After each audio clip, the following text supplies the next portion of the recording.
makeup artists. There you go. Makeup artists in the house, hopefully? Yes, yay, good, okay. I have a cosmetics company. I also have a studio in Maitland in Central Florida, where we really specialize a lot in makeup lessons. We also do facials, lashes, and a lot of brows as well. And I also have the CARA Makeup Academy.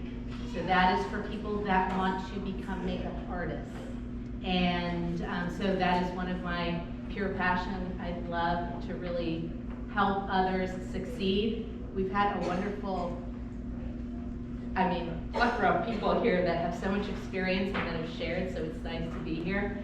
And my background is really, I started as a cosmetologist, became deathly allergic to chemicals, and decided that I needed to just do makeup, and then luckily started in film and television, doing that for about 12 years. And then I thought, which was one of the things that was noted, I think on one of the slides, to build something. And I was just crazy enough to start a cosmetics company. And when you have that entrepreneurial spirit, you just keep on going. What the hell? So here we are. Very cool.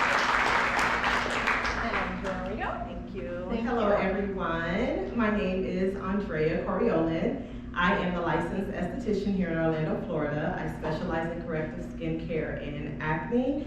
I've been in business going on 6 years, and I've been a licensed esthetician, like I said, for 7 years. I am an educator as well as a mentor for the girlies in the industry that need that support. I'm also the co-founder of the SD Collaborative, which is an esthetician community that myself and my colleague Ashley put together for the community. And now our new venture is a podcast, so you guys can tune in and find us there on YouTube. It's called the SD Collaborative, and we are pretty much a resource hub for estheticians and those that may need that support in the industry when they're starting out. And yeah, I'm so happy to be here. I'm Susanne Warfield, new to Florida. I just moved down here October 11th, hence my sandals with my toes hanging out, freezing. Moved here, we've had our NCEA executive office in Ridgewood, New Jersey for the last 24 years, going on 25. And if you want to read about NCEA, I know there's a nice little blurb there. Let's get to the question. Absolutely. Thank you so much. We have gotten so many questions. And each one of these women you guys will have like 3 minutes each to answer. I don't think we all need 3 minutes each. I want to go back and forth. I'm going to hand you guys the mic. I'm going to give you the question first. We'll do question number 1. What advice would you give to someone just starting their own business? Not my area of expertise. I guess my advice would be to plan it out and know exactly what it is that you are wanting to do. Definitely have a niche and know what area of expertise you want to specialize in. I feel that that's what helped my business grow, is specializing in something specific and targeting that audience. I would say, yeah, just have a niche and plan out your business and make sure that you have a plan before you go out there and do it. And if you're scared, still do it, because, you know, just gotta keep pushing. It's interesting because I was thinking about this in the shower today. The best thoughts. Yeah, exactly. So I would say is to think about, like, you know, entrepreneurs really that have gone to Harvard Business School and whatnot say, have that exit strategy. So if you think about starting your business, think about what your exit strategy is. And because several of us were just talking about, you know, we don't have 401ks, we don't have this, we don't have that. So if you're going to invest a lot of time and energy and money into your business, you want to get it out, right? So I never thought about that, because all of us do this out of the passion of our heart most of the time. But think like a business owner, not a hobbyist. I remember going to a business coach at class, and she goes, "Are you a hoe or are you a beau?" Are you a business owner or a hobby owner? And that is really, really something that I don't think we're taught enough.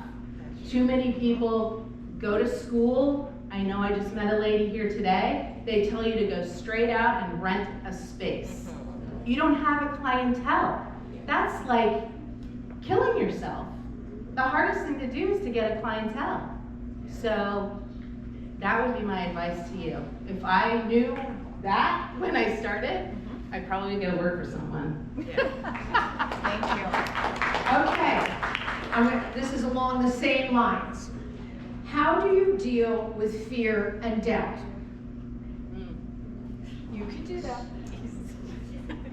I go scuba diving. That doesn't kill me, then nothing in aesthetics will. You know, I used to, when I started lecturing on the circuit, I would stand in front of a mirror and say a mantra, "I can do this." And staring at yourself in the mirror, I have no idea where I first heard that. That's something that I always used to do. If I feel doubtful, I just go for a walk and get those endorphins going. Definitely, I mean, very little scares me. If scuba diving at 120 feet doesn't scare me, then I don't know what will. I think when it comes to fear and doubt, those are like normal feelings to have whenever you're starting something new. One, I think it's important to believe in yourself and try to find a community of people that will support you. When I started out in the industry, I didn't really have anyone, and I did kind of feel alone, and I did kind of feel like, dang, I have no one to turn to. And when I did start meeting people in the industry, it just helped build my confidence in who I was as an esthetician. So I would say just try your hardest to find a community of people that can uplift you and that are on the same path as you, that can kind of help you grow, and just kind of build up your confidence in that area, because fear and doubt are normal things to kind of have and feel. Just push through, you know. If it was a thought in your mind and a vision, it was there for a reason. So, you know, just be hopeful. Wonderful answers. I'm not nearly as gracious as she is. My mantra is F fear. So, you know, because you have to deal with it. You look at it and you're like, and it crawls back all the time. And so just take it as a motivator, and I'm 100%. And also I would say that, you know, really find those people that love you and those clients that love you, because they're gonna feed you for a lifetime. I'm looking at my dear friend Kim Rue over here, and we know, and they're the ones that feed our soul. And just like other people, if you find people that aren't really supportive of you, they're the ones that are gonna give you the fear. Yeah. It's the other ones that just love you and will give you that referral and ask them for a Google referral. Thank you. Yeah, you could just cross to that side. Oh, that would be We'll just really keep good. working it back Okay, and we forth. will work through this way, and then I'll probably go back this way. That's Okay, what does staying within a scope of practice mean to you? What does what? What does staying within a scope of practice mean to you? I don't even think like that. I'm such a squirrel. I don't even know what that means, like staying within a scope of Well, that practice. means doing something that you're not supposed to do legally or illegally in your business.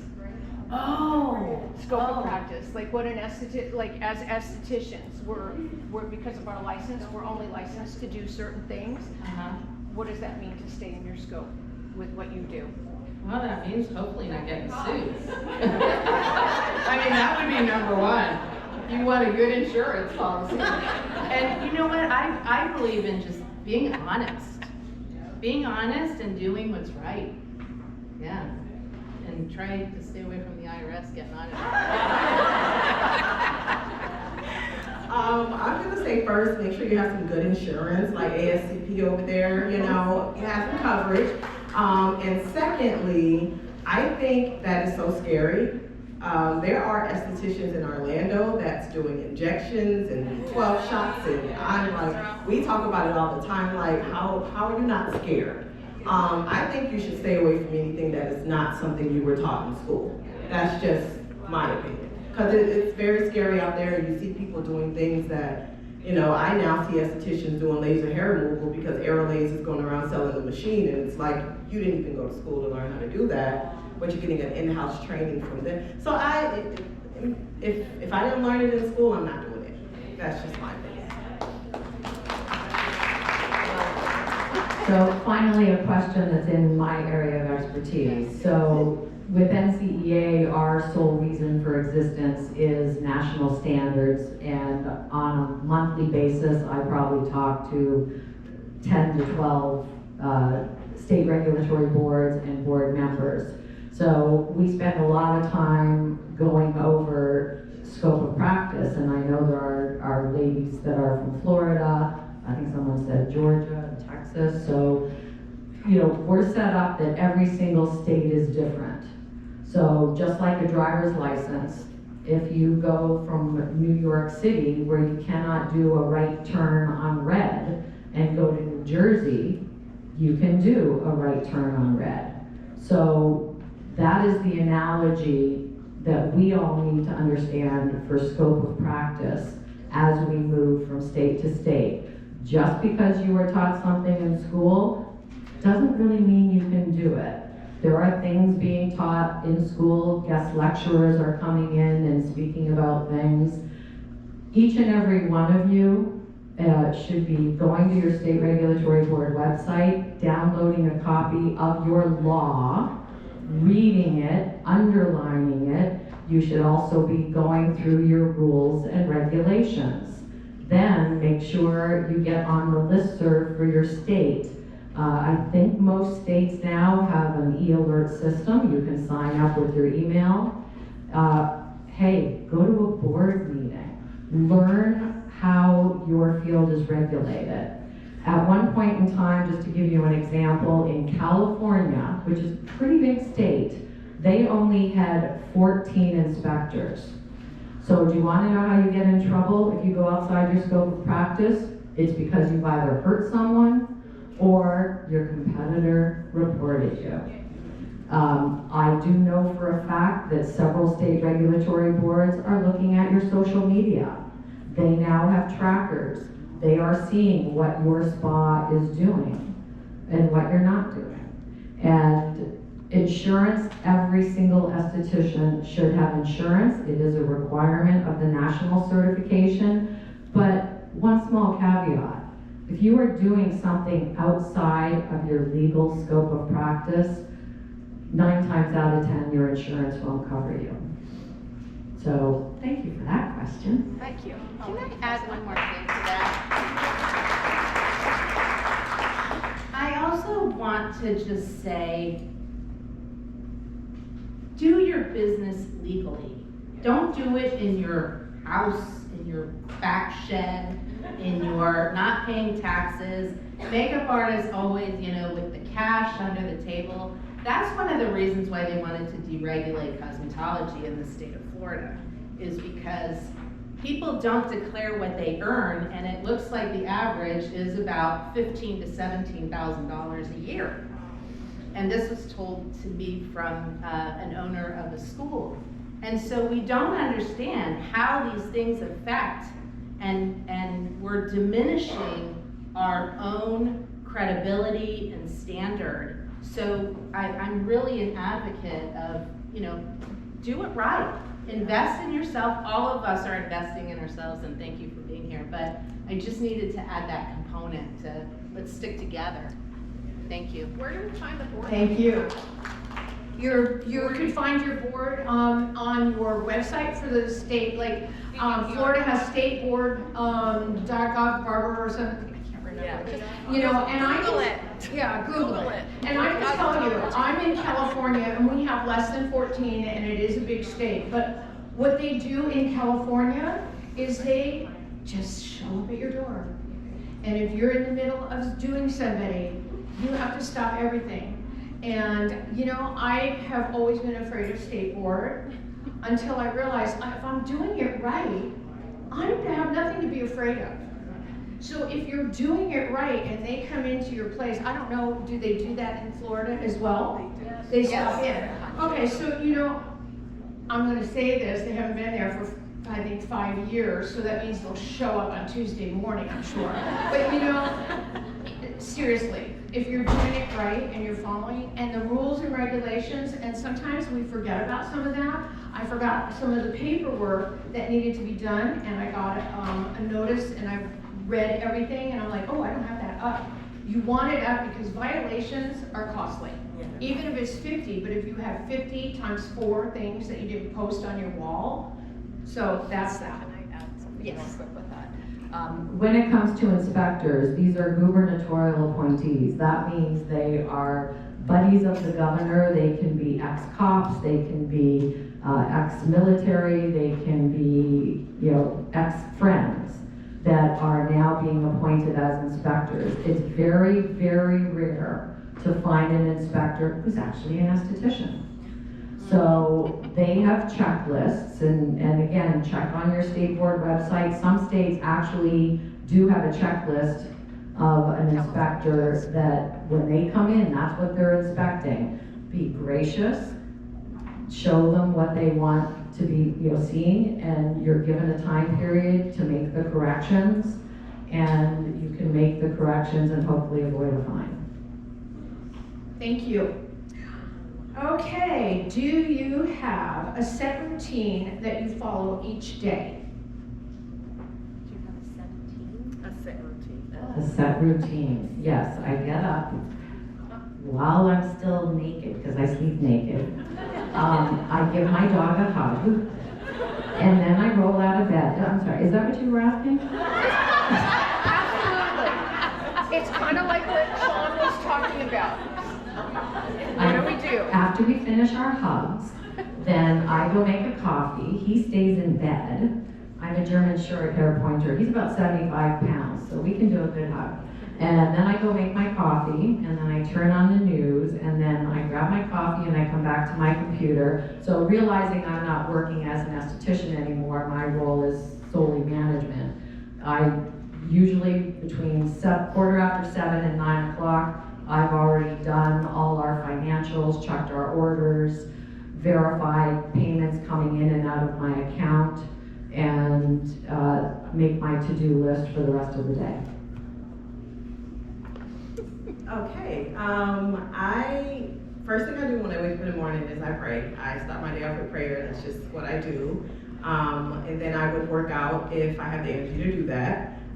Some days I'll skip, but I try to get it in at least 3 times a week.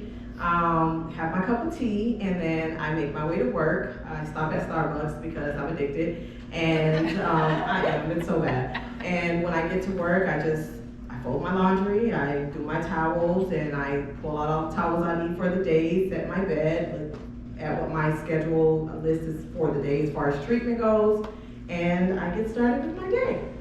That's pretty much it. At the end of the day, I do the laundry again, and I head out, so yeah. Do you guys want to know my routine? Yeah. Morning routine? So my whole life I've like fought not having a routine, because someone that tries to be a cool artist never should have a routine. But that's not true. I get up in the morning. I usually get up about 5:30 now. I'm an old person. Like old people get up really early, so I guess that's me now. My husband gets up really early, and I make my coffee.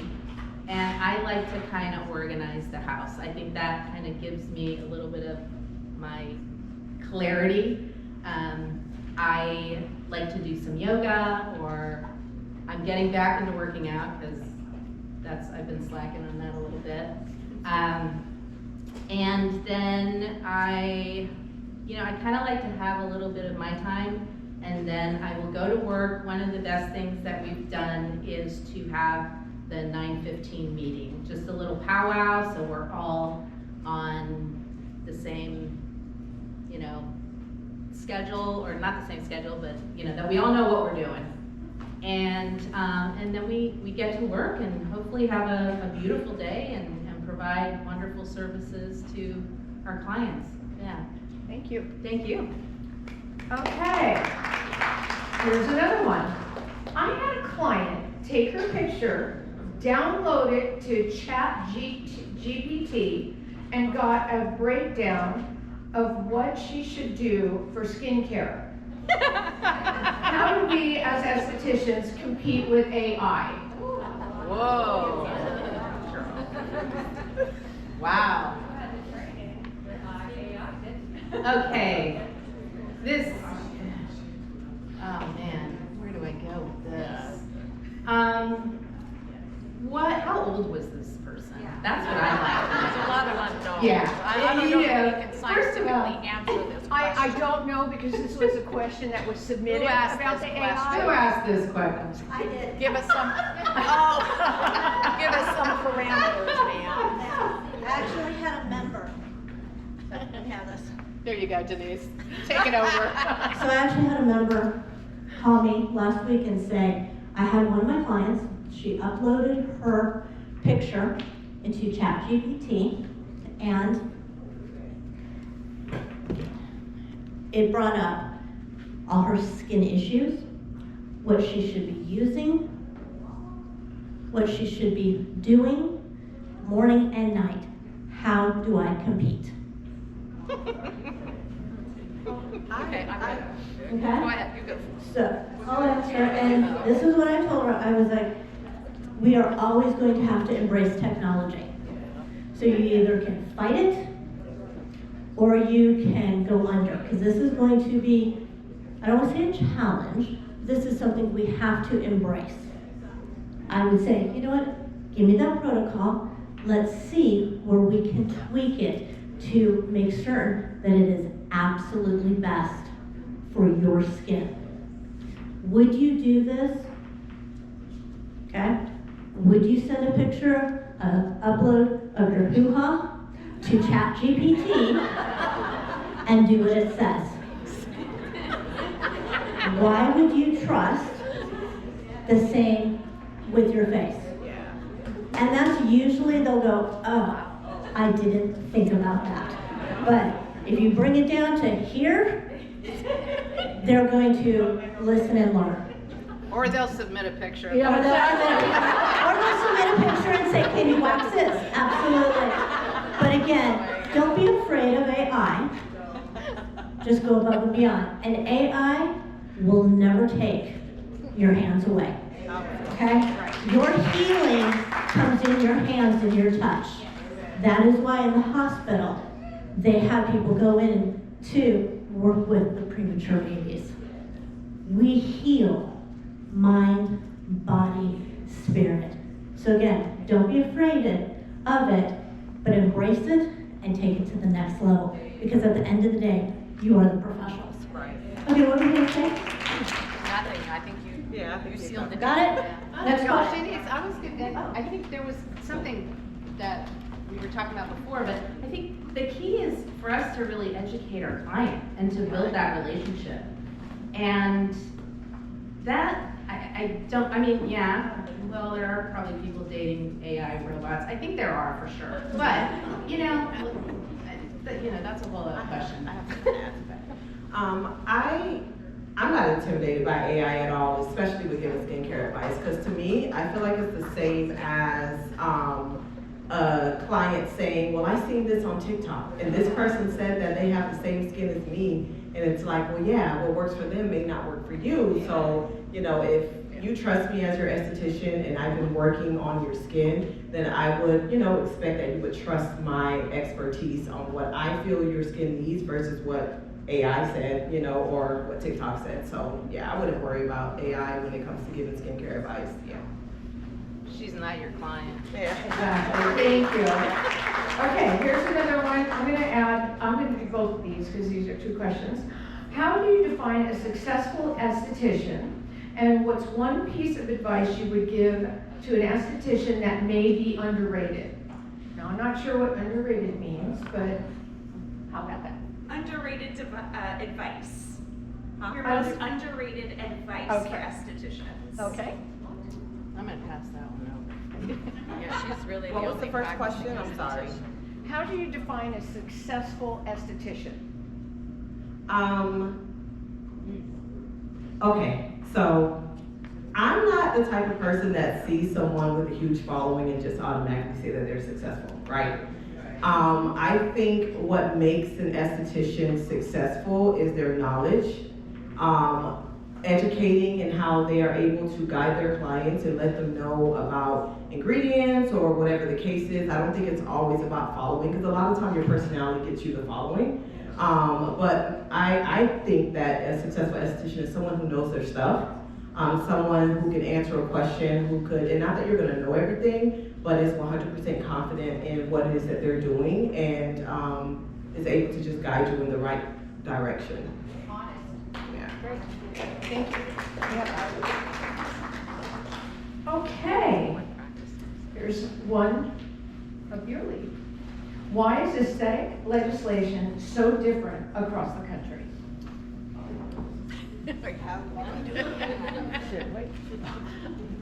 Well, just like my earlier analogy of driver's licenses, you know, when you go to another state, you have to get a driver's license. So, true story, I moved from New York City to New Jersey, and in New Jersey, they make you take the driver's license test. I failed it 3 times. Because I didn't know that, you know, 0.5639272 was what the legal limit was for alcohol. So, you know, shame on me, but I thought, I've been driving for 28 years at the time. I know how to drive. So the reason why it's different is because that's how our forefathers set up the Constitution. I mean, we are a country of 50 countries is what I always say. So we are each sovereign states. So for things to get changed in Florida, advocacy is the only way with legislators and invite them in. For instance, on the federal level, we have something called Capitol Hill Day, where we bring in all the congressmen and their aides and do facials, cut their hair, give manicures to help educate what it is we as estheticians do. And it would be great if we were able to do that at the state level. So if you know a legislator, you know, have their staff come, bring them in, show them what it is we do. Because until we can educate the legislators, because remember, it's not your state boards that pass the laws. Laws come from the outside in all but one state. Arizona is the only state in 45 years that I have discovered they can actually write their own laws, they can hire a lobbyist. So that's why Arizona is, you know, considered advanced as far as legislative issues. But here in Florida, it's going to be an uphill battle because they want to downsize government. And by downsizing the hours that estheticians have, or skincare specialists, which is what you're called in this state, hey, you should be called estheticians, and hey, wouldn't it be novel if we were all estheticians with an E? NCEA has been lobbying, and I know some people think this is frivolous. Branding. It's marketing 101. If we can't decide on what name we're calling ourselves, how foolish do we look? Right. We now have states, we started out with master estheticians, now we have 3 states that called it advanced estheticians. So again, as NCEA, your standard setting organization, we put out a position a very, very long time ago that you are what your esthetician title is. By the way, there is no such thing as a medical esthetician license. Paramedical esthetician, you know, yes, we're saying skincare specialist to esthetician, but does anybody know a legislator here that we can get through a name change? So these are the things that have to happen. We still have 38 states that allow a cosmetologist to do everything an esthetician can. Yes, we try to lobby and separate that, but then the flip side of this is schools. cosmetology schools, if they can't get enough students going through in their Title IV funding, which is the government grant in order to pay for school, it's much more expensive to teach an esthetician student than it is a cosmetology student. So there's a number of reasons that come into play with schools when it comes to legislation as well. So I think I was getting slightly off track there. No, that's good. Do you have anything to add? No. No. She got it. Okay. One of the main questions that I keep on seeing in your questions that were given to us is, what tips would you give someone who's starting their own business? Because there's a lot of people who are new estheticians here, or even seasoned estheticians, but have worked under other people. And now they're getting ready to start out on their own. So what is the tip that you would most give somebody?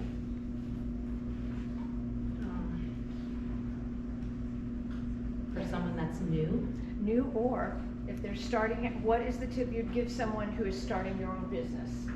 make a business plan. That's like number one. Gosh, I would definitely, if you're new, I would go and work for someone that's successful. Someone that's been in business maybe longer than 3 years. And research, because once you're a business owner, you get to take it all home. It does not stop when you clock out. It's your debt, it's your investment, it's your time, it's your laundry, it's that whole list that she had going on. And no one's gonna care about your business besides you.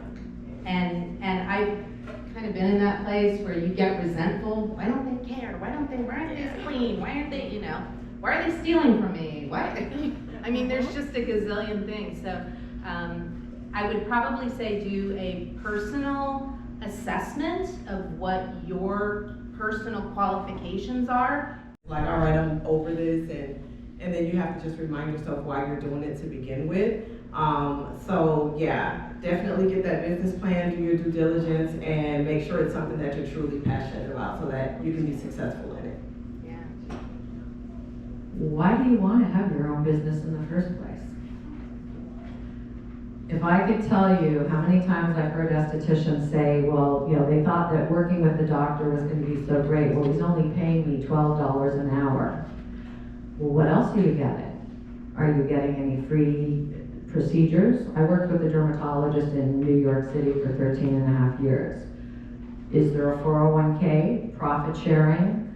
Every single one of us coming out of college should have been, because I'm old, should have been putting money immediately into our IRAs. So just far too many times I'm hearing, well, I only was getting $12 an hour, that's why I wanted to start my own business. But maybe we just need to be better negotiators with our current employers. And I know there's been talk many, many years through about forming a union so that we have someone protecting our rights. But we just need to be, and as women and male business owners, we need to be more assertive and making sure we get what we're worth. And it's not just about the dollar amount. Health insurance. You be self-employed, that wasn't the proper sentence. If you're gonna be self-employed. You be self. Okay, I'm going into chocolate hysteria here. If you're gonna be your own boss, your health insurance alone in New Jersey, when Obamacare went in, my insurance went from $484 a month up to $1,200. Did you factor that into your business plan? So before you are all gung-ho to start your own business, do a serious evaluation of where you're at now and what more you could be asking for. The days of, oh, I'm working with a doctor, ooh, I think we're over that. That was in the early, what do you call? Early 80s, 90s. Well, yeah, I'm gonna say like the 2008, 9, 12, and the whole med spa craze.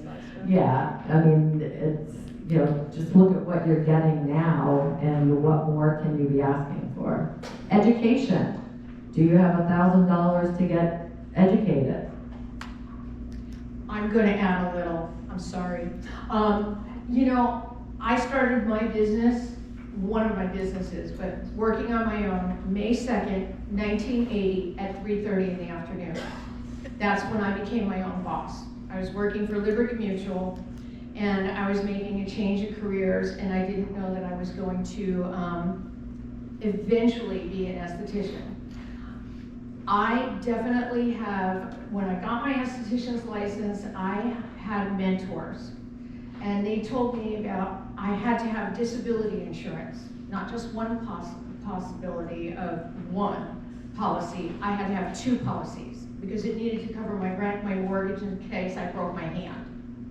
And I always had to have my own health insurance because I've been on my own. California, it was $1,200 a month. I have people who come to me, estheticians, who say, oh my God, you're so lucky, you get to make your own hours and you get to work for yourself. Okay, you know something? I don't work for myself, I work for my clients. If you think for one hot second, I want to be up at 4:30 in the morning and I want to be at work at 7:30 in the morning and work until 7:30, 8 o'clock at night. No, I work for somebody, I work for my clients. And every sheet, every implement, every stick of wax that you use, that's all money. So when you're doing and you're registering all of this with your business plan, take that into consideration.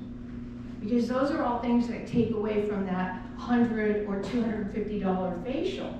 So those are the things that I think about still on a regular basis. So make sure you have that plan. And it's okay to do it on your own. It really is. You just always have to, be your own cheerleader, as one of my mentors said. I needed to be the best cheerleader. So when I said in the morning, oh my God, how am I gonna do it? It's like, you're going out there and you're gonna do it today. And the book, Think and Grow Rich, I always remember somewhere in that book, it said you need to make a penny a day or find a penny a day. And that penny, put it away and it will grow. So just saying. Okay, we're gonna be wrapping this up. So I wanna take 2 questions from the floor. So who wants to be the first question? Go ahead. Hang on one second. This is for you. For me? Yeah.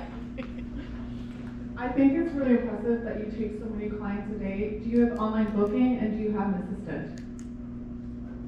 I have no online booking because I am old and I still do the paper method.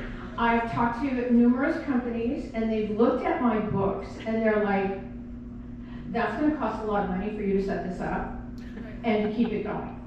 And I do not have an assistant. Well, I don't know. I have 2 dogs, okay? And we do have a puppy package now. How do clients book with you? I'm sorry? How do they book with you? How do clients book with you? They text or call. But mostly what happens is they are booking before they leave. I never let a client leave without booking. Never. Even if they have to cancel. Okay, next question. Anybody else have a question?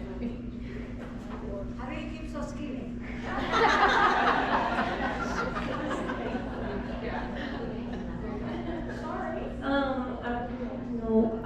How do you do to make that appointment for follow-up always?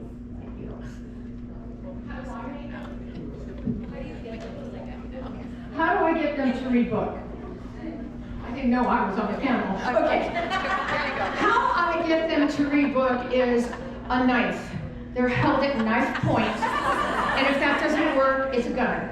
So no, the only way, you have to tell your clients the only way that they're gonna see differences if they are there on a regular basis.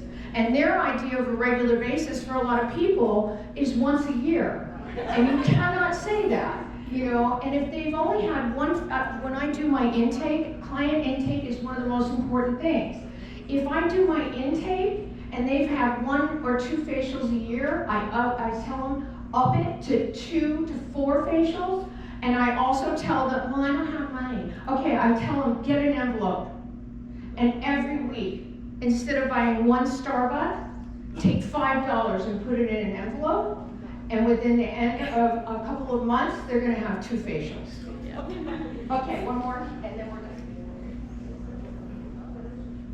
Do you get different packages for facials to have them come back if they purchase a package? Or Okay, the question is, do I do packages, or does anybody do packages here? I did packages in the beginning, and I am really bad at accounting on index cards, because that's what we had. And I do not do packages. I do it, it's affordable enough with what I do, and I just do one at a time.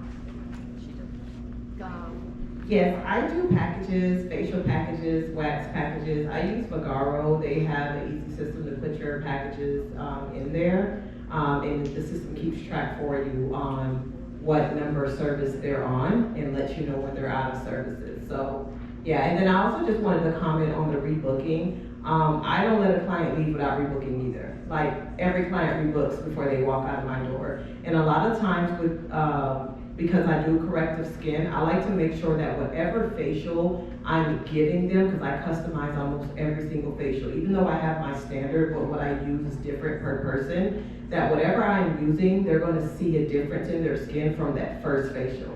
They're gonna be inclined to book and come back, and then they're gonna wanna know, what should I do next? So I'm always gonna say, hey, when you come back, I think you should do microneedling. I think that's gonna be better because blah, blah, blah, blah. And they trust it because they've seen the results, and then they're gonna book. So I do think it's important to rebook your client before they leave, like 100% of the time. What's your cancellation policy?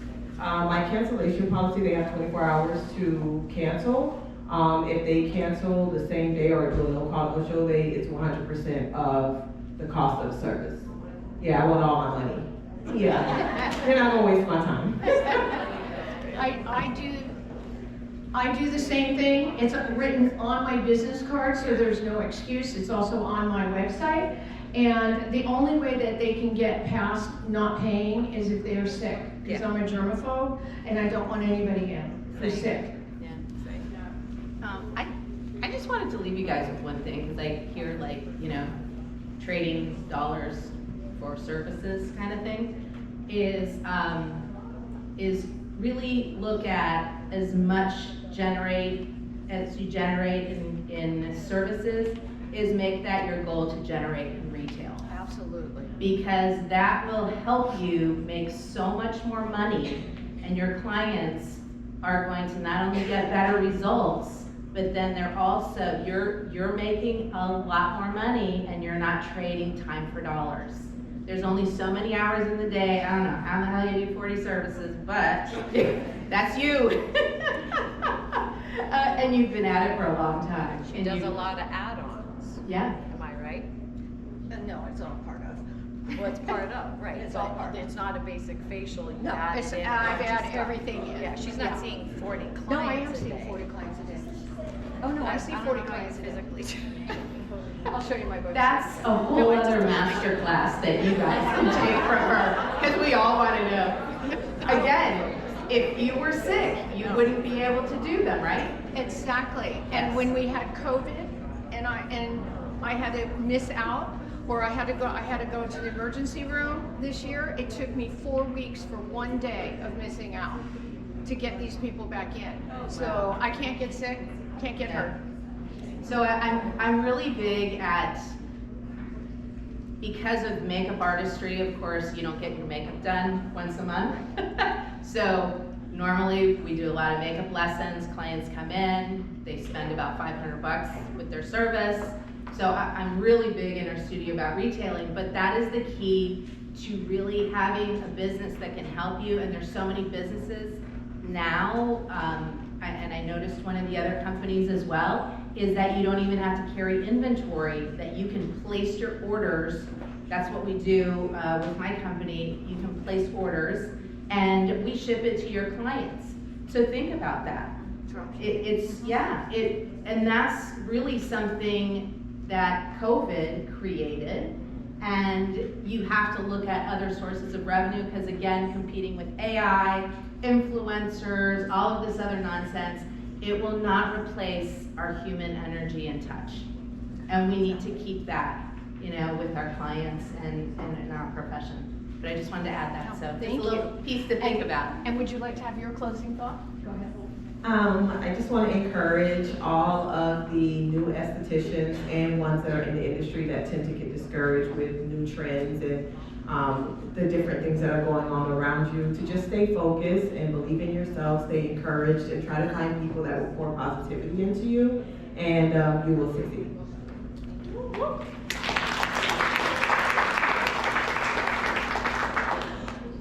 As the executive director of NCEA, I'd like to invite you to get to our website and look over the job tasks for the National Esthetician Certification and see what that can do for you, raising the standard to a 1,200-hour level. Imagine what we could do if we got in front of the legislators and said we had 4,000 estheticians in Florida that have voluntarily raised their standards to the 1,200-hour level, because why else are they going to raise our hours unless we show them it's what we want?